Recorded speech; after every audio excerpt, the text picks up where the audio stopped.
This technology. Give me 1 second. Should be able to get it right back. Okay, everybody, can you guys see the screen? Can somebody just let me know you guys can see the I screen? can see it. Looks great. Okay, perfect. Awesome. All right, here we go. We're gonna roll in. So I'm super excited about this.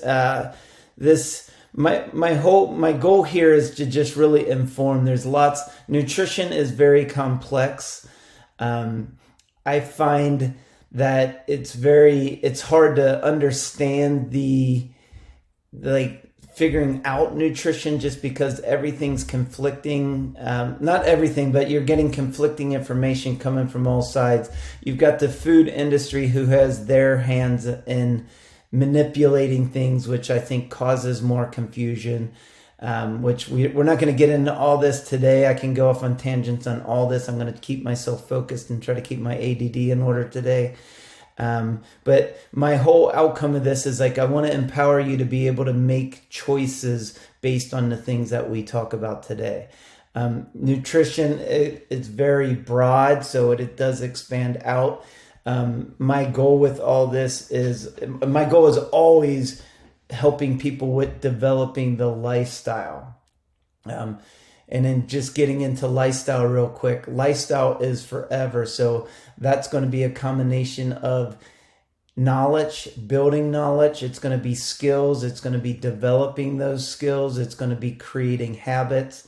And it's like things are like when you even think habits here, habits are things that you just do without thinking. So when you create habits, it's at a point where you're not even really thinking about it and it becomes part of your life. And that's like those really combine into lifestyle. And I got some books here that I'm going to share. And now I'm sitting on, I don't have it, it's in the other room, but I got another one called Atomic Habits, which is just another good one for really developing and just developing the skills, because that's what I look at what we do here. It's just little steps to help people keep moving forward. So let's kind of dive in here. So the introduction, so it's like sustainable wellness.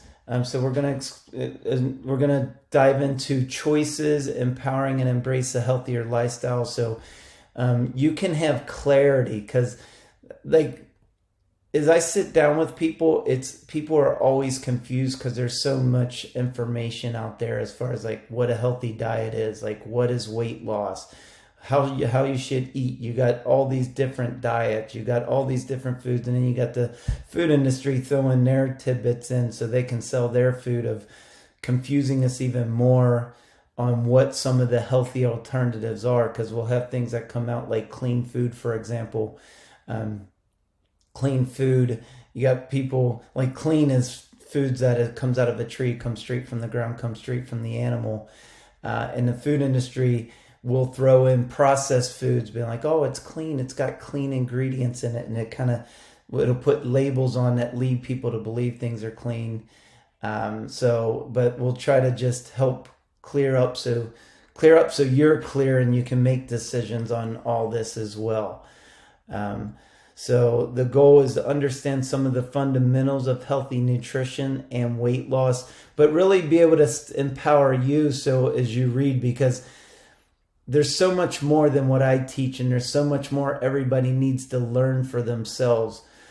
So one of the things I, as a coach, and this is something I started learning early on when I started getting into my career and teaching and personal training and learning nutrition and working at the weight loss, is everybody's different. And my experience was there, like the weight loss spa, everything was controlled. So people would come and they would stay at the hotel. We controlled the food that we eat. We controlled the exercise. So it was very predictable in the results that we could get. And I forgot where I was going there. My ADD jumps in as I get into these. What I learned there was like when people are losing weight, like I'm always one trying to figure everything out. I always want to know, and I always want to know what the reasons why to everything. So, but what I learned as I was going through the spa, I was like, oh, I'd see little general things that I'd be like, oh, okay, well, that's the trick. That's the thing that helps somebody lose weight. And I feel like every single time the next person that would come in, it would prove that little theory that I was coming up wrong. And what I learned through the process of work, because I worked with thousands of people through the process when I worked there 4.5 years at it was a guy named Michael Thurman. But over the years of working there, I've learned that everybody's different, and everybody, like even over the 20 plus years I've been doing this now, it's still the thing. It's like everybody is unique, and there is no one size fits all. And people really get in, like as you get advice from people, like I'm sure everybody's experienced this, where you get into like people be like they lost weight, so they're giving you their advice and they talk like it's fact, like this is what's going to work for everybody. And I'll tell you right now, that's not how it works. You need to, I think there's some scientific things that give you a basis to work from. And that's what, and then you got to figure out what works for you, because you've got your own habits, you've got the foods that you like, you've got your own belief systems. And sometimes I got to challenge people's beliefs in what they believe to be true, because sometimes those are inaccurate. We need to question those type of things ourselves to come up with the solutions to the problems as we are trying to develop our own lifestyle. So, and that's kind of the whole gist of what I'm trying to come up here with this presentation, is just to give you some knowledge, some tools for you really to be able to develop your habits, your choices, and be able to make choices that are going to work for you to help you to be healthy. And like when you think of health is very expansive as well. Like health is, yes, it is exercise, but it's also eating nutritiously and healthy. It's also mindset and decisions we make on our own mindset. And all this comes into as well. And now all these things I want to put into this presentation as I was practicing before I did it here. But it's holding ourselves accountable to our own actions, because we're the only ones responsible. There's nobody else that's responsible for the choices and decisions that we make. If you want to make changes, we have to take actions based on our results we're looking to get. Like right now with the business, like there's things outside my control. There's things I was misled. There's things that, and it sucks, like things that have put me in a very tough situation. And I, like even last night, like I was kind of falling into the victim mindset there, where I was just like, oh, this sucks. They're doing this to me. It doesn't matter. Like, yeah, they're doing these things are happening. But if I have my goals, which I got up here which is my bullseye, I got it circled right in the middle of my board, create and develop the best healthy lifestyle program that's out there. That's my target. Things happen. We still have to figure out solutions to the problem. So like, regardless of where you're at in your health, in your life, like you have to be the one who's in control of the choices, decisions, and things that you're figuring out. And a lot of times through this process, it's a lot of trial and error. So there's things that you're going to have to try, and they're not going to work, unfortunately, sometimes. And that's okay. It's not unfortunate, because that was a poor choice of word there, because there's always a learning lesson. And the learning lessons are the most valuable thing. I remember Charla, who's down, she hit 60 pounds this week, like weight loss. But I remember the first, like everything was going like clockwork for her, like in her losing weight and the process of her exercising and getting into everything. And then like the weight was coming off pretty steadily. You had those little ups and downs. And then finally, I can't remember the time frame of it, but finally she had a bad weekend where she kind of just went off. And I'm like, yes, finally we got a learning lesson. Because like those are the times where that's where the change is actually created, when you run into those things that we think of as failure. And she was kind of getting down in herself a little bit as we were getting into it, as we started chatting that day. But it was like, and then I helped her realize like, hey, this is a great thing. Now you can learn a lesson. Now you can see what it's like to get right back on it and see how your body recovers. And those are the times like when we run into those, because a lot of times like we can get like, hey, this isn't working.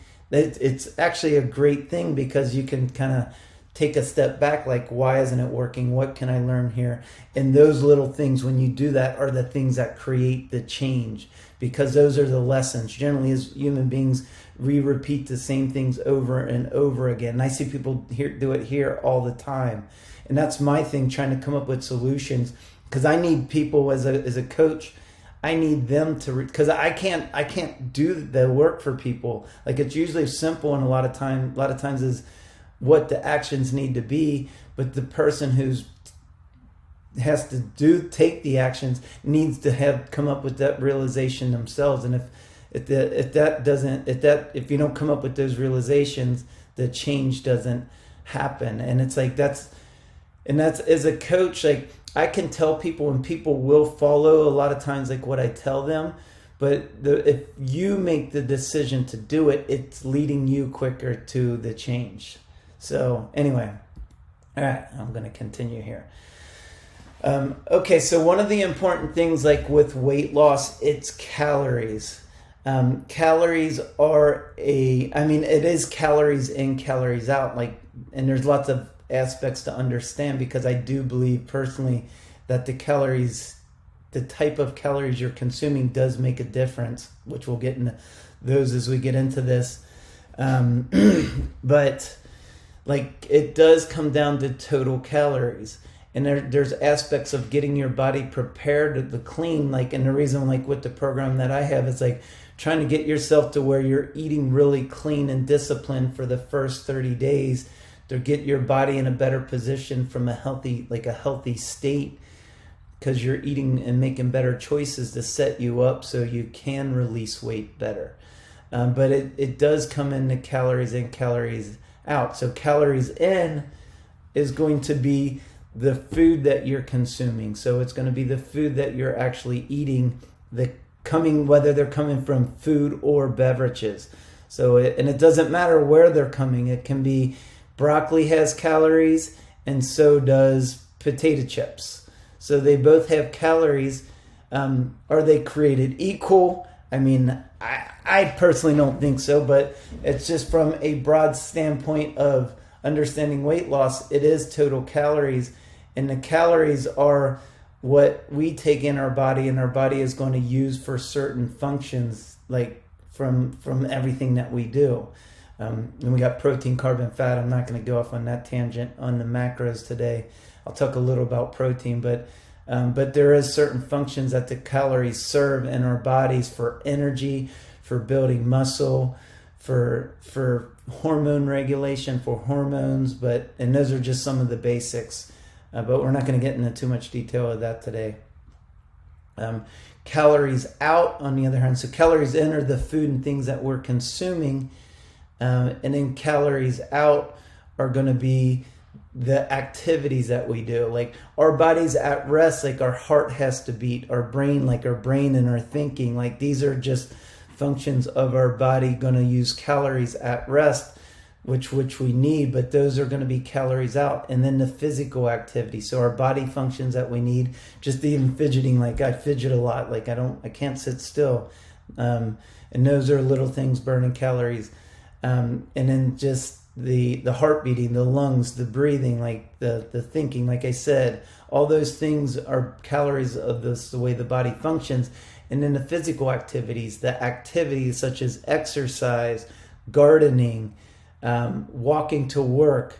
And I'll just throw some ideas out for extra activity. Like when you go to a parking lot, I do this a lot. If you ever see me at parking lots, you'll see me at one of the last parking spots. I almost do it every time unless I'm in a really big hurry, but I always park further away. And it's a pride thing for me. So it's like I pride myself on doing that. But those are little things, like it all adds up. Like when you're looking into release weight and burn extra calories, because we're sedentary. We sit, technology has set up for us to make things, like us as human beings, we're always trying to find a path of least resistance.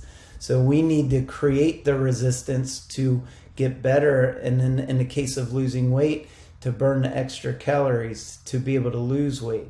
So it's like, and it all matters, but there's calories in that we're consuming, and then there's calories out. So understanding the two is important, like in the process of losing weight. Okay, then we got the basal metabolic rate, and this is what I was kind of going into there, jumping ahead, I guess. But this is the amount of energy that our body uses at rest. Again, those are all the functions that I was talking about a second ago. Represent these are the minimum calories that we need to sustain life. It varies on age, gender, weight, body composition, so the amount of weight and muscle mass that we have in our body. It all depends on those. And just like what we've done, like, and this is like when you start talking about metabolism as well, which I mean, there's another thing we could talk about. So getting the metabolism, but like there's a lot of different factors that goes in. And again, I'm trying not to go off on any tangents on these, but this determines the daily caloric needs, like for weight management and nutrition. And I don't want to go back there. So like with this, there's two ways. There's breathing machines that would be more scientific, that will give you, and it's testing gases and things in our body to give us a basal metabolic rate. And then there's general calculations. So like if you sign up for MyFitnessPal, it's going to give you calories based on your basal metabolic rate. And that's when you put in, like if you're looking to lose weight, it'll give you, and that's coming from a general kind of standpoint. The breathing machines are going to be a little more accurate because that's giving you specific what you need versus a general. General is what they're taking masses of people and they've come up with a general calculation, which is generally generally, like whenever you say general, it's like there's always outliers outside, above, or like on one side or the other. But they do generally put you in areas that in most cases will work, but there's outliers and there's lots of different scenarios there. But just understand there's a certain amount of calories you need per day. And then there's things in my mind, like I said, I'm a questioner. So like, as I read these things that are supposed to be science, in fact, I've worked with too many people and I've seen too many things that don't add up. And there's lots of variables. Like, for example, like people, when they're eating certain amount of calories, like questions I always have to ask is it accurate? Are they telling me exactly what they're eating? Because I have found that, and it's not always intentionally, because I think eating is very subconscious. When I'm having conversations with people, like, and it always happens at the end, which is always weird, where people are like, oh, it's almost like an aha moment. Like, oh yeah, well, I was eating this, and this. And a lot of times people just aren't knowledgeable of calories. And that's where the calories in, calories out come in to be important, because they all matter. And little things that we might think don't matter, they do. And I've had people have aha moments with that as well. But this is where it's just understanding, like, there's a certain amount of calories in the body. There's adaptations as well that the body goes through as well. I have a bodybuilder that I work with and helping him get ready for a show right now. And he was just talking something that, and I can't remember the terms, and I think different terms are created by different people. I don't think they're science-based, but he had a term like he's getting ready for a show here in a couple of weeks. And he was talking like after doing a show. I mean, this is pretty extreme of what, like, the bodybuilder. I don't think it's a healthy sport personally.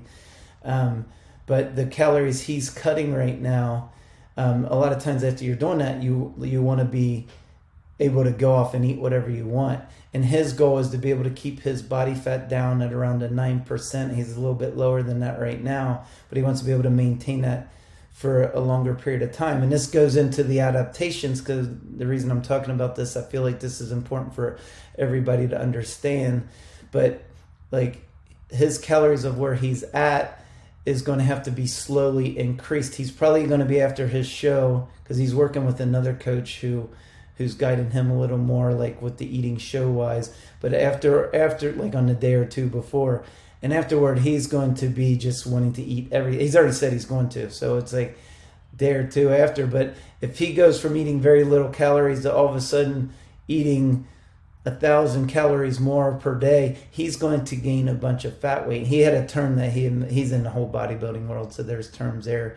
But if he does that, he's going to start gaining body fat. Now his goal is, like, he's going to gain a little bit of body fat, but he wants to maintain, because he wants to do more shows. So it's important for him, and like for him to put on more mass, which is his job as well. And this is all important. I like the bodybuilding aspect of explaining it, because the key with losing weight is always never to lose muscle, which I'll talk about here shortly as well. And it's always to maintain or even increase, which is hard to do when you're in a cut of putting on muscle.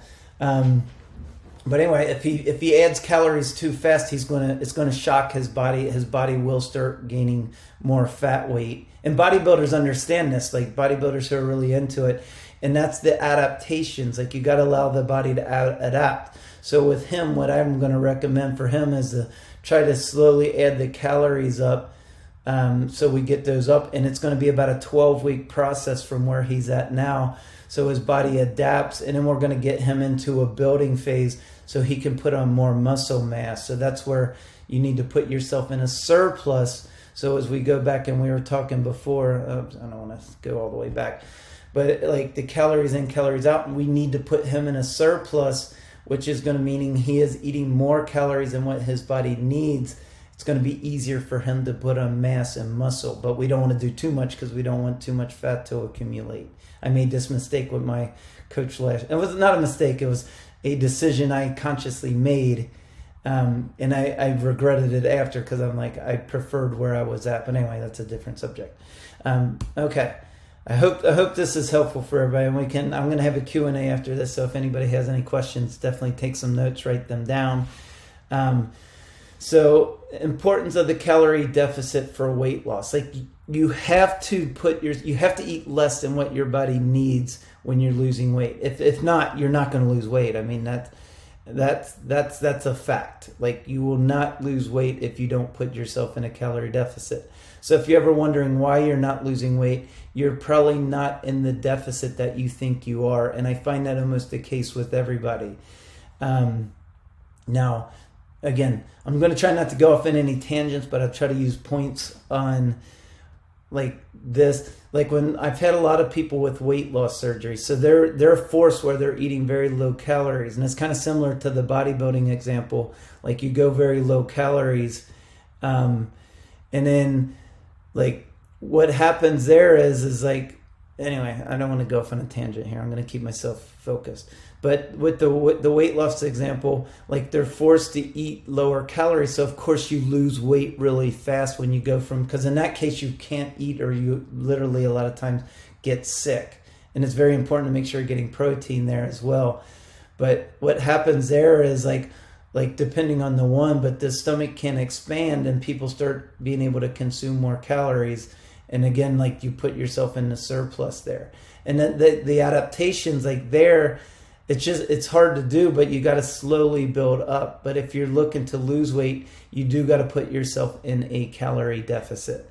And again, that's where you take that basal metabolic rate, and you do an estimate too. So whenever you take any, like, there's plenty of, like, you can do an online search like basal metabolic rates or weight loss, where it should be. There's tons of them out there. I can put one up too if anybody needs one, but MyFitnessPal does it. But it's always going to ask you like what your activity level is, and then it's going to give you a basis on those. Now, a lot of times, like with deficit, what I've seen, it's again like with the adaptations that I was talking about before. If, let's just say, you're eating 2,000 calories when you start, you're kind of maintaining where you're at. I'll just use 2,000 because that one's generally thrown out. You want to go on a cut, so you reduce 500 calories going to 1,500. And then you're bouncing around eating some days 1,300, other days 2,000, and you're doing this consistently throughout the week. That's a big jump for the body to understand from those adaptations. You're probably not going to lose any weight. Like, and a lot of times as people are doing this, they're wondering like why, and that's just because you need consistency. But when you're losing weight, you want to be hitting that calorie deficit pretty much on a daily basis to be able to consistently lose weight.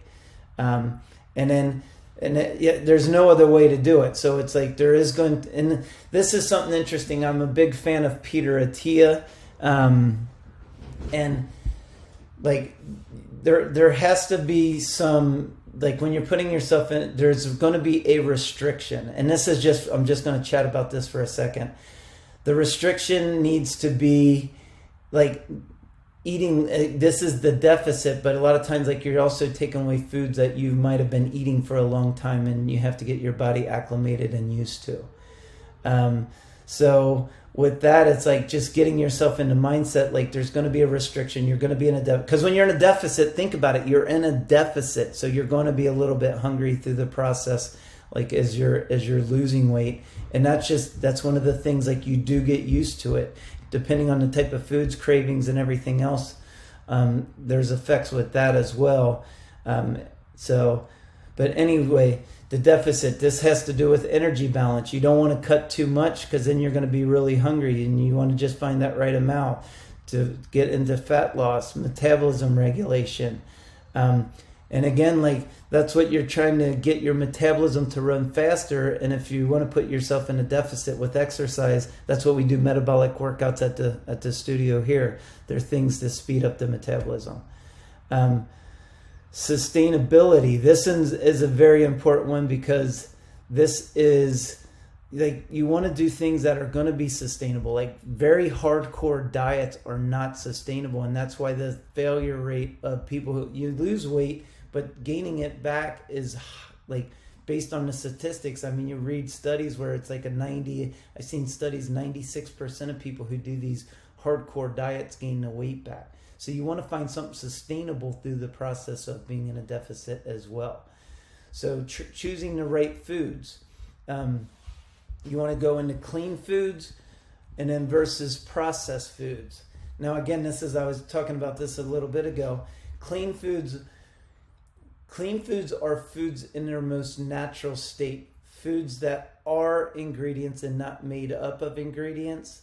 Like an apple is an apple, an orange is an orange, a carrot is a carrot, a chicken breast is a chicken breast. Those are clean foods. Processed foods are foods that are multiple ingredients. So it's like if you look at ingredients and it's got more than one ingredient in it, I would consider it processed. I'm always wary of anything from the food industry. So it's like I am always skeptical. When you get into really starting to try to understand all this stuff, you'll probably come up with the same conclusion because I've had this conversation with many and it seems to be pretty obvious. But clean food is food in its most natural state. And I'll bring up Charla again. She's been hovering around the same weight for 2-3 months till about a month or two ago, and a month and a half ago. And then I was sharing my really clean disciplined plan that I was doing just because I wanted to show people initially the way that I plan out my planning process of preparing. And then she's like, well, I want to do that too. She went from being right around the same weight and now she's down about 10 pounds from that, only changing the type of foods that she eats. And that's what I was talking about before. The type of foods, it makes me question because based on the science of calories in, calories out, it's not supposed to matter. But or if you're eating 100 or let's say 1,500 on a cut, that's a cut for you to be able to lose weight of chicken breast, broccoli, and brown rice, for example, or you're eating 1,500 calories of junk food, Doritos, potato chips, Ho-Hos, junk food like that, drinks, like, do you think you're going to get the same result? No, you're not. You're not. For many different reasons, like from a health standpoint. But will you lose weight? I mean, based on the science of it, you should. But based on what feedback I get from people, it's not what I see. And there's a lot of, like, when you're eating clean, healthier food, a lot of times getting into it, like, you start feeling good, so it's easier to follow. Versus when you're eating the junk food and things like that, it's harder to follow because you crave, and being craving and hungry, that's another great subject, by the way.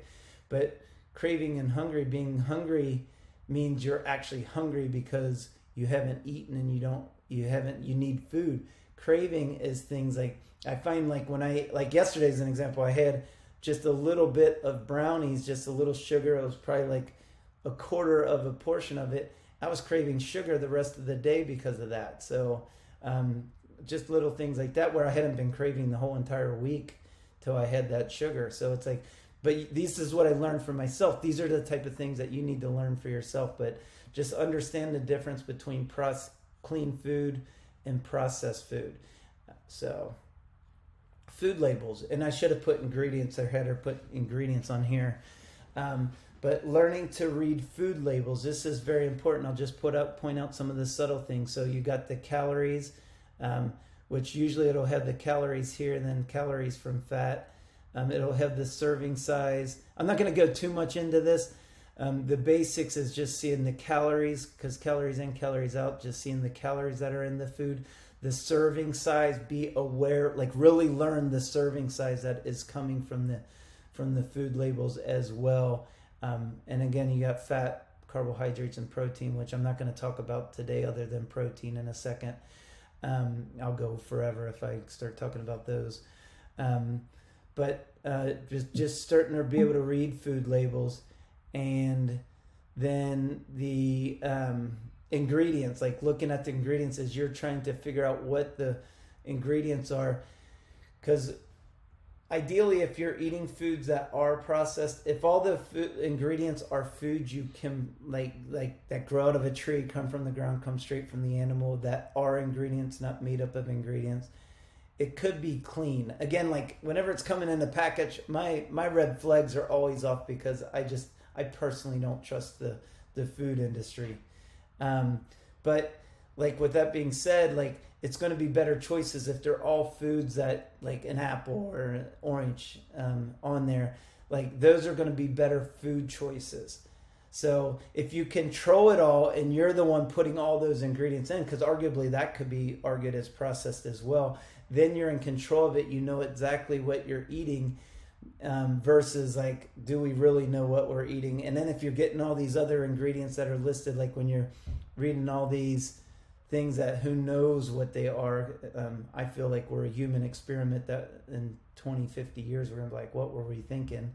But like if you don't know what they are, I mean, you've got a decision to make. Like, is that something you want to be eating? I personally don't. Doesn't mean I don't ever. I mean, I do eat, like I told you, I had some brownies yesterday. There's going to be junk in there that I got. Do I want that in my body? No. Do I like to taste I love sugar. I fortunately have built up the discipline over my life where I don't eat lots of it, but I love sweet. Like that I love it. Like it's compared to like when with my wife, like she won't eat like the frosting and things. Like she'll eat more just the cake, but like I like the frosting. I like the sugar. Like when I really get into it. So, and I can just eat, like when I get started on that, I can just go crazy on it. So, but I don't want that stuff in my body. And this is where it's like, again, like the decision and choices are yours. Like, and you have to be, this is where you build up the strength, the discipline. There's a lot, because it is a decision. Like sugar is a huge one for people. Sugar, and it can come in from sugar, or even we'll use chips as an example there, because they make the food taste really good. But there's a decision that you have to make, and that decision is hard. But it's like, you have to confront it. And it's like, when you start confronting it, there's going to be a pain associated with that. We're pleasure pain beings. And when you start getting to the point where you're like, this food, because the food like that we eat when we're doing too much of it is what's causing the problem.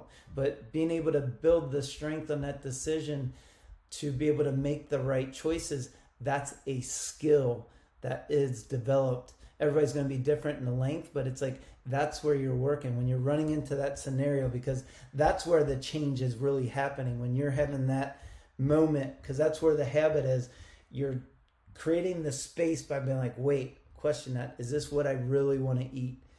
Is this going to serve me? And it's not easy to do. You're going to have that little voice in the brain like, oh no, just eat it. And it's like, but that's the point. Like, I promise you, like if you can really get into that part and develop that strength, you are going to be able to develop the lifestyle and have the discipline. And everybody can do it. Everybody can do it. Like I've got confidence. I feel everybody I ever talk to has the ability to do this. And you just got to stay committed. You got to keep showing up, and you just got to keep, like, even if it doesn't feel good, because you're going to run into it, you can avoid it. And then things are probably not going to go in the direction you want, or you can be courageous which is not easy. Like when you think of courage, like being courage is I mean, it's not a comfortable place, but you can be courageous and then show up for yourself and then keep choosing and keep plugging away, keep getting that 1% better from James Clear. I love that quote, get 1% better every day. And you keep doing that, there's going to be a compounding effect of a change. Okay, I'm going to try to get going here. So why everything counts in the diet? Like everything counts. Like there is no innocent food. And some of the diet plans out there will say, oh, this is free food. It has calories. Like it is important to understand the calories you're intaking. Is there less negative effect from broccoli versus other things? Yes. So, and I used to, like we used to tell everybody at the weight loss spa, like vegetables were free too. But the reason people were losing weight so quick there, like after I started figuring all this out, they were still in a deficit, like a very deep deficit, probably about 1,200 calories, eating clean foods. So of course the weight would just fly off of them. But everything counts. Like I have had thousands of conversations over the years, like thousands. Of just little things that people figure out, like, oh, well, yeah, I'm eating that. And they think it's a no big deal, but everything counts. One of my clients at the boot camp, like I was helping her start learning how to track, and then we started weighing in grams. But when we started getting into like adding the coffee creamer in the morning, she had all these little things and these little sauces and like ketchup and like all these little things that she wasn't counting, that she just was doing. Figured out she was having about 350 calories, and she was stuck for months. And at that point in time, I didn't have the knowledge I have now, but we kind of helped her figure that out. She's like, "Oh, well, I'm eating 300 more calories a day than I realized. That's a lot." And now these are things she didn't think were a big deal. She cut those out. She ended up starting to lose weight. She ended up losing like 20 pounds. And then I'll just quickly, because this is a great story with her. Because this was a learning lesson for me along the way as well. I had learned from one of my old coaches, Dr. Kashi, that like weighing in grams, and this is where I started really learning and being diligent about weighing my food. Weighing in grams versus ounces, and just because like in MyFitnessPal, you can be like, okay, I'm eating half an apple. Like that half an apple is going to be based on your judgment, which who knows, there could be 100 more calories. But when I started weighing in grams, or actually I had her start weighing in grams from ounces, because she was really disciplined about weighing. This doesn't mean you got to do these things. Like if you're listening right now, like I don't want to weigh, there's stepping stones to this. It's not the only way. There's lots of different ways to develop this. So weighing and measuring food and being disciplined like that, if you don't resonate with it, it's okay. You might make a choice at a different point in time depending on where you're at, but that's okay. But anyway, when we went from the ounces to the grams, she found out she was stuck again, started plateauing. She found out she was eating 200 to 300 more calories than what she thought she was eating, because she was doing like a half of an apple and just measurements and weighing in ounces, because grams are more accurate. So when you do weigh in grams. And if you think about this person from the perspective before, when she was trying to lose weight, so we figured out she was having about 350 more calories on a daily basis that she didn't realize she was having. And then because she was still tracking she wasn't tracking originally. Take that back. But then she went from the ounces to grams. So you're talking 500 calories more than what she realized. So those are some things for you to think about. Like, are you getting in more calories than you realize? And you got to be really honest with yourself, and you really have to think hard about it. And what I'll recommend for people is a trick to help you to become aware of this, because we eat very subconscious. It's reactive to where we've always done it. We have to eat because we won't live if we don't eat. So a lot of times we don't think as we're eating, and all those little nibbles and things. And I can be guilty of that with the kids' food, just nibbling. But it all counts. So as an exercise, is something you can do. Write down everything and send it to me too, because I'd love to see it too. That could be an accountability measure for you. Write down everything that you eat for the whole entire day. Calories come like the little drinks and things you do. Figure out how much calories are in it. Write everything down and do that for 3 days and write everything. It'll be mind-blowing to you. And this exercise, I think this is going to be something I'm going to add to some type of something I'm going to do here, because I just thought of it now as I was doing it. It will blow your mind, because what it does, that decision I was talking about before, when you're trying to make the decision to make the choice, you need to make space so you're not reactive. If you just react, you do, and you don't think about it from the eating perspective. If you create the space, like writing the food down, you're going to create an awareness. The only way you can change anything is if you're aware of it. That's what my whole point of this is, to help you to become aware so you can make the decisions. But writing it down will help you to really be aware of the choices, and it will give you the ability, when you run into the situation where you're making choices or may have made choices in the past, so you can make a different decision, a different choice, so you can get a different outcome. Because you keep making the same decisions and choices, you're going to probably stay in the same place, or based on the changes you're looking to create. But everything counts in your diet. So just there's a great exercise. There's a good bonus for great bonus for everybody. Okay, so I do want to talk protein. I'm sure most people here have heard me talking about macronutrients. Macronutrients are protein, carbohydrates, and fats, and I wish I would have had this in here. So you got protein, which I feel is the most important. They're all important. I can't say one is more important than the other. This is the one that, as we age, and it's just the most important, which I'll get to in here in a second. But you got protein, carbohydrates, and fats. Protein, as I like to describe it, are the main building blocks of the body. Carbohydrates are the main energy source. Fat is like another energy source, so not quite as quick as the carbohydrates, which are sugars, but they're all important. So, but now where the calories come from, every gram of protein, not weighing in grams, because like a 100-gram piece of chicken breast is about 32 grams of protein. So, but those 32 grams of protein are where the calories come from. So you got the weight, and it's confusing a lot of times when people start weighing in grams. But that protein that you're consuming has 4 calories for every gram of the protein, not the weight protein, but the actual protein that's in the food. Carbohydrates also has 4 calories for every gram of protein that you eat. MyFitnessPal will help you to understand these, or there's other tracking apps. Lose It actually does it. Fitbit does it. I can't help with those two, but I know they have it because I see it on people's phones. Now fat is a higher density food. Every gram of fat that you intake has 9 calories. So fat has, so if you're heading, and you can get a lot of fat very easily, like in food, especially eating out, usually has massive amounts of fat. But as you start tracking and getting into that, like, you'll learn these things. But I'm not going to go off on a tangent about that, because that will be a great nutrition class in itself. And we'll be here all day if I start talking about it. Now, protein, and here's my little glitch. I'm just going to put them all in because this is the software. So, and it was supposed to go one by one, but I don't know how to change the, anyway. The roles of protein. Number 1 is building muscle. Like, protein are, you heard me say, the main building blocks. They all convert over to amino acids that are going to help you to build muscle in the body. Muscle preservation. So this is going to help you so you don't lose weight. Using that example again of people, like when they do weight loss surgeries, the doctors are pushing them really hard.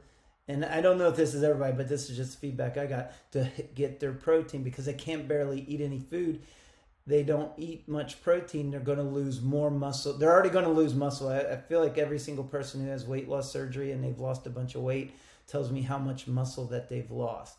So, and this is why when you're in a cut in particular, you want to make sure you're getting adequate protein. That's why you hear me talking about it all the time, so you don't lose muscle. It's hard to build muscle, it's hard to build muscle when you're in a cut and you're in a deficit. The guy who I told you I'm working with bodybuilding, we got to make sure his protein levels are not losing. That's my first question to him. Like, do you feel like you're losing muscle? Because if he does, like, gotta add calories. Like that's it, because he's getting enough protein to what his body needs. But if he's not getting enough, he's in bodybuilding. And this is why it's such a great example. Is like they don't their results based on what they do, if they're going to win their competition or not, is based on how much muscle they have in their body. So they don't want to lose any muscle, but he said he's definitely not losing muscle, like as we talked yesterday. Now, why is this important to other people when they're trying to lose weight as well? Because muscle, for one thing, is an active cell in the body, so it's going to require calories. This is why it's so important to build muscle. We lose muscle as we age. We don't want to lose muscle. We don't want to lose it. I mean, muscle is our strength. It's our ability to move. But we definitely don't want to lose it. So making sure we're getting at it. And that's why I'm always talking getting protein. But you want to make, and that's why in a cut, like if you're not getting enough, like you're compromising losing muscle, which is it takes, there's a lot of reasons why you don't want to do that. And like, again, Peter Attia, who I told you I'll share some books. It's this Outlive book, very scientific. So, some people said it was too sciencey for him, but it's really good. I feel like he makes it very digestible, and plus I love the information he's providing, so maybe it's a little different for me. But it's from a standpoint when you're getting older, it's a great book to really base your lifestyle on, because he has lots of scientific points that are all based on science. There's even blood test recommendations and things that you can get with your doctor to see certain measures that you can really work things out. But like he always talks too, as far as making sure not to lose any muscle. And it's just important. I could talk about that one all day too. Metabolic rate. So the role of protein, the thermogenesis, those two kind of go hand in hand. Your body has to work a little bit harder when it's breaking down protein. So there's a little bit more calories that are burned. It's not a lot, but everything counts. Every little bit counts. Satiety, protein. I just had somebody he came and I just started on, he's one of my one-on-one clients now, very diligent about the foods. And so he had everything that he was eating, which was, after he put his protein down, he was eating way less than way less. But he started eating it, and he next day he's like, oh my gosh, I can't believe this. I feel so full. This is great. But protein does help you feel more full. And I've heard that feedback from lots of people over the years. So it has more satiety, meaning you're going to feel more full. So, and just know too, that feeling of feeling full and satisfied is different than craving. The cravings can be a problem. When you're craving food, just because you have that sad, it's different. I can't teach this to anyone. You have to, I can teach you the information. You have to learn what these things feel like in your own life. Even come up with your own meaning from, take what I'm teaching you, expand upon it for yourself. So, okay, sources of protein. So, again, you got protein's going to come from animal meats, but you're also going to get some from vegetable sources and some of the ones with fats in them as well. But protein sources, lean meats are going to be your best value. So making sure you are eating lean meats, fish, leaner fish are so when it has more fat in it, you're going to get less protein. But I mean, salmon is a great fish to be eating, in particular wild caught. But leaner cuts of meat, like chicken breast versus actual chicken thighs, the chicken thighs, yes, they taste way better. Don't eat the skin of chicken. I highly recommend not eating that unless it's pasture raised. Anyway, that's another subject, but just take my word for it for right now.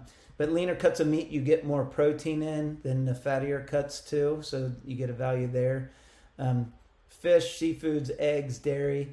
Now, vegetable sources, legumes, soy products, grains, nuts, seeds, vegetables. You get some from these.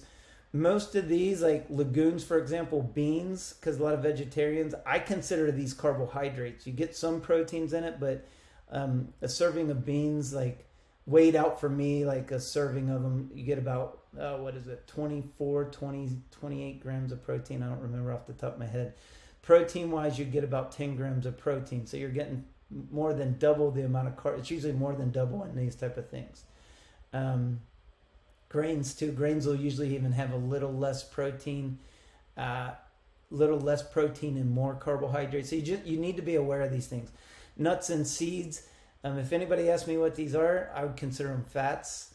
But you do get a little bit of protein in them as well. And if you're vegetarian, vegan, whatever that is, which is okay, it's just you have to be aware. It's going to be a little bit harder getting your protein up that way and then keeping your carbs down to ranges to a lot of times lose weight too. But you got to be very aware of it, which it's a little more difficult, and got to be diligent about your tracking. Now, exercise. You've probably heard me saying, I was even thinking about changing this morning as I was doing the presentation, practicing this morning. Exercise, I don't like to think about exercise for losing weight. Now, with that being said, for the scope of what we're talking about here, when the nutrition, you can't out-train a bad diet. Like, hear me, I want to say that 10 times, just pretend I said it 10 times. Can't out-train a bad diet. So incorporating exercise and using exercise to burn calories when the nutrition's right will help you lose weight. If you're not eating right, you're not going to lose weight. I mean, I feel like I can confidently say that. I've had one person in my career, the thousands that I've worked with, lose weight. And I wouldn't let her tell anybody that she was eating whatever she wanted. And it's the only person I've had since I've been training who's eaten whatever she wanted. Didn't change her eating and lost weight. But you cannot out-train a bad diet. Exercise, burning the calories, and again, for like 3,500 calories is one pound of fat. So if you're looking to lose 1 pound of fat, you need to burn 3,500 calories, and that's another thing to start paying attention to as well. But just know, if your nutrition's not right, you can keep burning that 3,500 calories. There's probably a good chance you're not going to lose any weight. And there's obvious reasons there, but if you can get the science down between the calories and in the burn, like, you can get it figured out. And again, there's a little bit of trial and error like with this as well. So, and you have to be patient with it as well. And this is where expectations just have to be checked of like, hey, I want to lose 2 or 3 pounds per week, but I don't want to eat the clean foods. I want to eat some junk food, and I want to do these type of things. Don't expect to get big time results. So you can still plug away. You can still lose weight over the process. Just be more patient and just know it's going to take some more time. So, okay. So the benefits of exercise and weight loss. So it boosts metabolism. So speeding up the metabolism. When like the metabolic workouts that we do, they help speed the metabolism up because your body's working, it's got to recover, and it speeds things up so you can burn more calories throughout the day with the right nutrition. And nutrition always has to be right.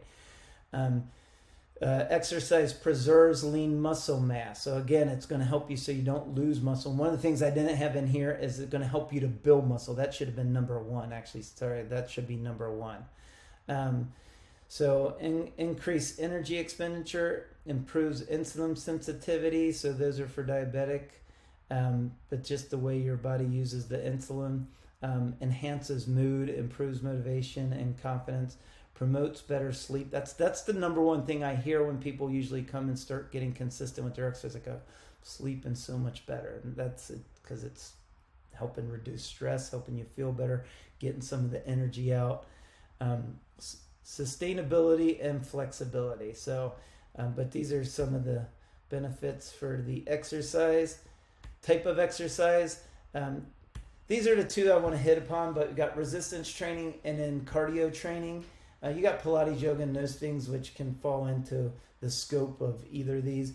But we do resistance training with the HIIT aspect, so there is a cardio aspect to this at all. But resistance-based training is lifting weights. Now, I want to talk about these. I think they're both important.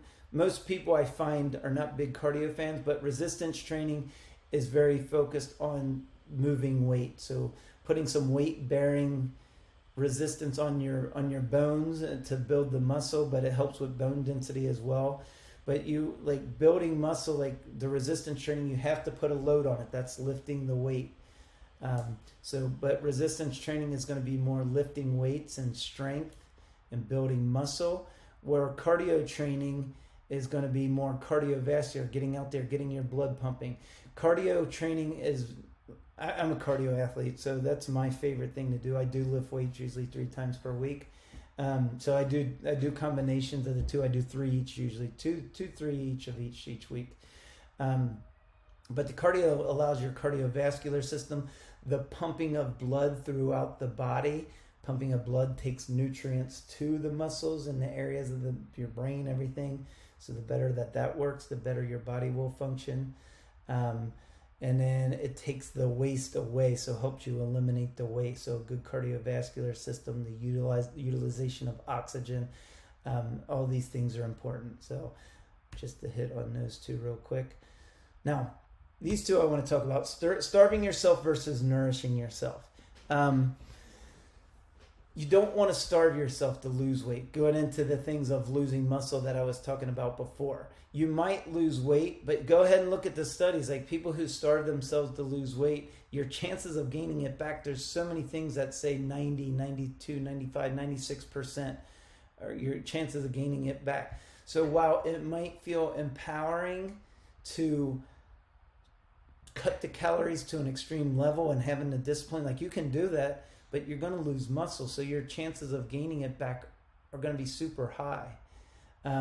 Versus nourishing your body. So, in nourishing your body, this is going to be eating the fruits and vegetables and the proteins and things that your body needs. And nourishing your body while being in a cut that we talked about before is just super important. So, but you don't want to starve yourself, because if you're starving yourself, I find most people don't eat much protein. Most people are a lot more carb heavy. Generally, these generalizations, again, there's outliers all the time. Like, no, I forgot what I was going to say. But anyway, you're probably going to lose muscle because you won't be getting enough protein. You lose muscle, you lose metabolism. Muscle is the biggest part of the metabolism. You can speed up metabolism too because you get in the muscles, everything activated. But you don't want to do things that are going to like slow the metabolism. Slowing the metabolism too, talking type of foods, because if you're eating unhealthy junk food, I had somebody yesterday come up and she just started her first week here, and she was just telling me like, oh, I feel so less bloated, I feel so much better. And that's the thing, like when you start eating clean, nutritious food, you don't feel as heavy. Your body starts to work better. You're in a healthier state. So, But yeah, learning to nourish your body and learning not to starve yourself, like learn the difference, like learn to really embrace nourishing yourself. And then because I know what it is, the psychological, like the wanting to get the results so bad, this is where you have to be patient. And this might be one of the most important things that I say here. You've got to learn to be patient. And again, it comes to a lot of the things I talked about earlier as well. But the process will happen when you stay consistent and you stay focused on all the things that you need to be doing. But you've got to be patient. It will happen. You've got to keep showing up. You're showing up for yourself. You're showing up for your health. You're showing up for your energy. You're showing up for your family. You're showing up for your career. And being patient, and because there is trial and error for everybody. Yeah, I can tell you exactly what to do. You'll lose weight. Sustainable, that's what we go back to when we fall to.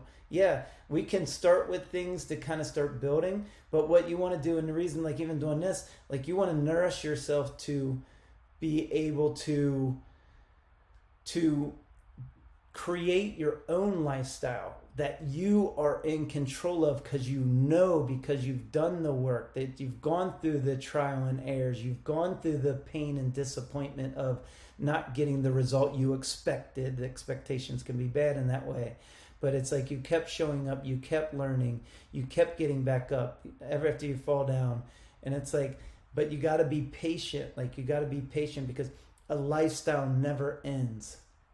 It's forever. It goes through cycles, just like everything goes through cycles. It's like sometimes you'll be really focused, sometimes you'll be really motivated. Motivation wanes. When motivation's down, that's where we get more into the pain. But oh my gosh, there's great lessons to learn there. How to get yourself out of that state, how to get yourself remotivated, refocused.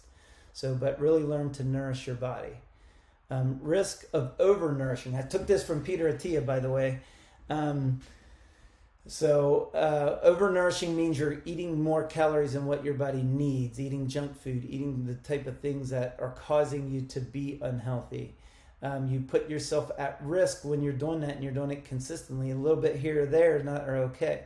But gaining weight, heart disease, diet, and these are just ones that listed from the search here: diabetes, increased risk of cardio diseases, digestive issues, elevated blood lipids, liver kidney damage, bone health issues, increased oxidative stress, psychological effects.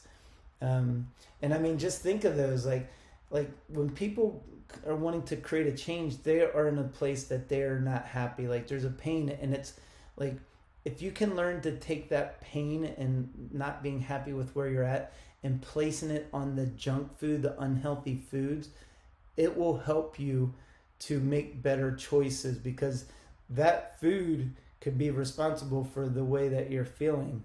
And it's the food that you're eating, which we have to, again, hold ourselves responsible for our choices. But we're pleasure pain beings. So if you can start putting pain on that food that tastes good, because junk food does taste good. I mean, it tastes really good. But if you can put the pain on it, it can just give you one of the little nudges to really help keep driving you forward. So overview of some popular diets. I just wanted to throw this in just to bring a point home. These are some of my favorites that I personally like. The Whole30, which is paleo. Vegetarian. Vegetarian's not one I've done. Tried vegan for 12 weeks. It's hard for me to follow. But if that's you, there's nothing wrong with it. But yeah, and hang on, I'll bring my point home. Intermittent fasting. Intermittent fasting, by the way, a lot of times like, well, I want to do intermittent fasting. Intermittent fasting works because, and what intermittent fasting means you're going to like fast for 16 hours. So you're not going to eat for 16 hours, and then you're going to eat for like 8 hours of the day. Like all weight loss comes down to the calorie deficit, period. Like there's no debating that. The reason why intermittent fasting is successful because you're eating less calories like within the time frame. So like whenever you're losing weight, you're in a deficit. Everything, whichever one that you're choosing here. All these books are value. I had Matt, one of our clients here, give me this good energy book. I haven't read it, but based on the things that he says and the science on it, I'm excited. I am going to read it. I will have takeaways every time. I've read tons of nutrition books, tons of things. There's takeaways from all of them. There'll be little adjustments. I'm sure this will motivate me to make some better choices. That's the value of these type of things. Is there one popular one? No, I don't think so. This is where you have to figure out the one that works for you. And again, this kind of comes to trial and error. And for you to figure out just based on science and choices that you're making. But like, what is the best one to follow? So what is the best nutrition plan? The big question. I already kind of gave it away here. The one you can stick to.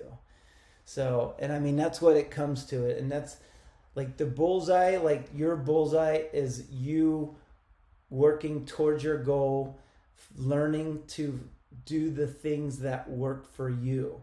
They need to expand out even to the things that I teach. Like you need to expand things and look into things, question me, question other things, and find what works for you. Find the right resources, find the right people, find the right doctors, find the people that are going to help you support, because everybody is their own unique self and everybody requires a different approach.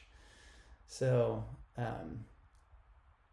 anyway, that's some knowledge. So I hope everybody found that helpful here.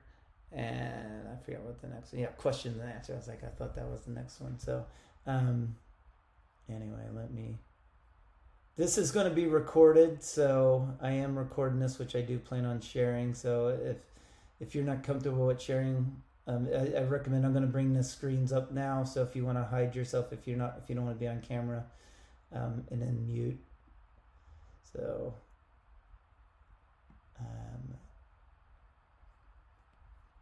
oops. Okay. I know I talked a lot here. I still got my same four. I'm not sure if anybody else came on because I couldn't see any of the pictures, but you guys can go ahead and unmute yourself. I saw.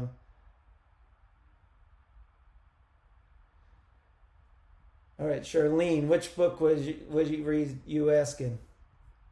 It one when you was on the slide about I think it was, hold on. This one? No. Well, no, I didn't get that one. Outlive. Oh, those are the only two books you talked about? Yeah. So it might have been the Outlive. Yeah, okay. yeah.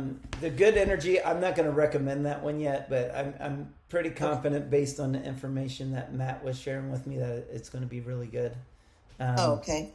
So, but anyway, any of y'all have any questions for me? Thank you for the PowerPoint. It was great. You're welcome. You're very welcome. Yeah. And sorry for my son making noise early. Sorry for my body making noise early. My body was like, hello. I'm like, sorry. No, you're fine. You're fine. What did you have a question, Patty? No, I don't think so. I think I want to read the Whole 30, see what that's got to do, or read about the Whole 30 diet. Yeah, see what that's got to offer. It's in one of the boxes downstairs. It Starts with Food is the one I'd recommend reading there. That's the book for it, but I'd recommend reading It Starts with Food. It Starts with Food? Yes. That's if I personally have that's probably my favorite plan that I've done. Okay. No, that's not true. My throat is fried right now. That means I was talking from my throat and not my gut. Yeah. Yep. So what is the Whole Food 30 plan? What is it? It's the paleo plan. So it's going like, and so my story with It Starts with Food is the book. It's a great plan. I feel like it's a lot more balanced. It's not being restrictive and cutting out too much of a food group like some of the things are. But it's going to be it's like my story of it is, as I had a client who I was trying to cancel her membership at her boot camp because she was in she's in too much pain. Exercise is supposed to make you feel good and healthy. So I tried to cancel it she talked me in like, no, because our 8:30 or whatever 9 o'clock class in the morning it was full every morning, and it was just great energy. And then she was one of the reasons why, because she was awesome too. But I got to a point where she had arthritis, so she was just in so much pain. So I was like, and finally I was like, I can't take it anymore. I can't stand seeing her in this pain, because it's not working. Like, if you're being in so much pain after. So I was trying to cancel her membership, and she was like, she's started like, no, and I'm like, it's not for you. And then I was like, okay, last time, because I'm always one who wants to help. I'm like, I just read this book. It Starts with Food. I don't know if any of it works. It has all these claims. Let's try it. So she actually started it. She'd started the diet that day. Within a week or two, she was in very little pain. And I was like, oh, wow. That's what I said. I was like, because I've read about all this anti-inflammation stuff. I've had conversations with here. I have doctors telling people all the time to eat anti-inflammation. I'm yet to see a food list that's an anti-inflammation. So it's like, I don't know what that is. There's books and different conflicting resources all over. But that was her experience. But It Starts with Food is, it's going to talk. There's two books actually I'd recommend if you guys want to. The way that I gained a lot of knowledge was that book, and the other one, The Plant Paradox by Dr. Gundry. The science of reading the two books, because Dr. Gundry talks about lectins, which are glutens, or glutens fall into the lectins, which are things that cause inflammation. But like beans, legumes, and certain foods that we eat, according to It Starts with Food, cause inflammation. And again, like, these two resources will conflict a little bit, like, as you read them. But I think there's knowledge to be gained from both if we're trying to figure those out for ourselves. But the Plant Paradox, or It Starts with Food, it's it's going to be pasture raised type foods that you want to Okay. eat. So meaning like chickens, for example, like when I was bringing up the chicken example earlier, chickens that are pasture raised, the fat is actually nourishing that we eat from the foods versus the foods that like the chickens and things. Like if you have a chicken breast and it's this big, like chicken breasts don't grow that big naturally. Like if you get a pasture raised piece of chicken, you're like, what? That little tiny piece of chicken breast comes in this big old expensive piece of chicken. But that's more of a pasture raised. They taste better. They're chewier. They are chewier. I think the flavor of them is significantly better. But that way, but fat, by the way, the reason I say don't eat, I don't want to go off on a tangent because I've talked about that for forever this morning too. Fat is what holds all the things we don't want, like the hormones and antibiotics and those sort of things. So that's why eating the leaner cuts of meat are going to be better, and try to get, I'd recommend from a fat standpoint going more from plant-based sources that are healthier, nuts and those type of things, as long as you're not allergic to nuts. I got to say that because I had somebody eat nuts once that was allergic to them because it was on a list.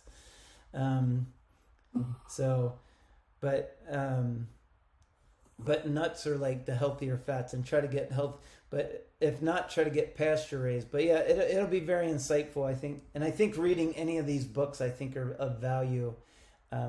Like even like I was saying, reading this book here, like when I start getting into reading it will inspire me and get me, because it gets you thinking about it. It creates that space. It helps with the awareness. And the more you keep diving into that, you start developing that. Okay. Okay. All right. Any questions? Any more? No? Great All right. information, and I'm hoping to jumpstart. So it's a All good right. start to my start. Good. Okay, I'm gonna stop the record. Give me 1 second.